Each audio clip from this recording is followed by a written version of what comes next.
अस्य श्रीशालिग्रामस्तोत्रमन्त्रस्य श्रीभगवान् ऋषिः नारायणो देवता अनुष्टुप्छन्दः श्रीशालिग्रामस्तोत्रमन्त्रजपे विनियोगः।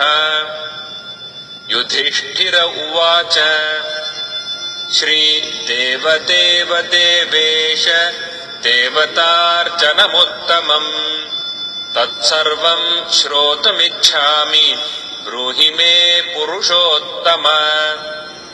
श्रीभगवानुवाच गण्डक्यां चोत्तरे तीरे गिरिराजस्य दक्षिणे 10 योजन विस्तीर्णा महाक्षेत्रवसुन्धरा। शालिग्रामो भवेद्देवो देवी द्वारावती भवेत् उभयोः सङ्गमो यत्र मुक्तिस्तत्र न संशयः। शालिग्रामशिला यत्र यत्र द्वारावती शिला उभयोः सङ्गमो यत्र मुक्तिस्तत्र न संशयः। आजन्मकृतपापानां प्रायश्चित्तं य इच्छति शालिग्रामशिलावारि पापहारि नमोऽस्तु ते। अकालमृत्युहरणं सर्वव्याधिविनाशनम् विष्णोः पादोदकं पीत्वा शिरसा धारयाम्यहम्। शङ्खमध्ये स्थितं तोयं भ्रामितं केशवोपरि अङ्गलग्नं मनुष्याणां ब्रह्महत्यादिकं दहेत्।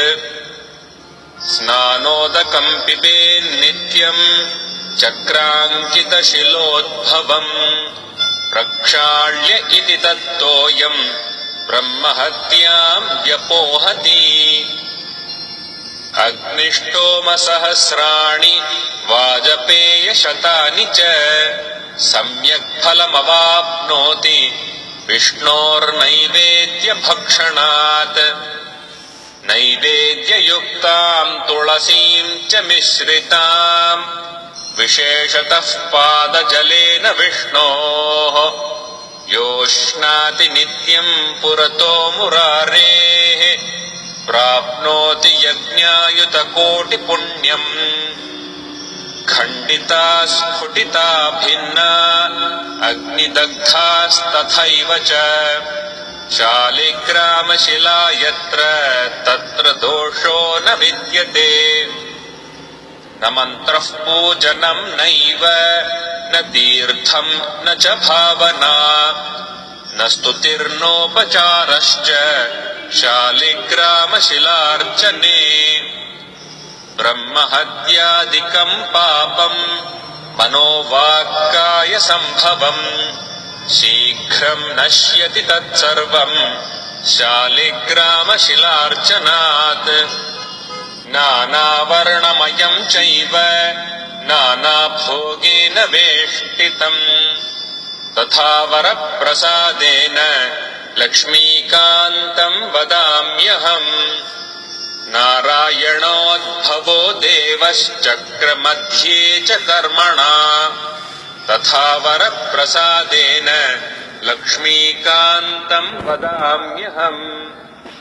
कृष्णे शिलातले यत्र सूक्ष्मं चक्रं च दृश्यते सौभाग्यं सन्ततिं धत्ते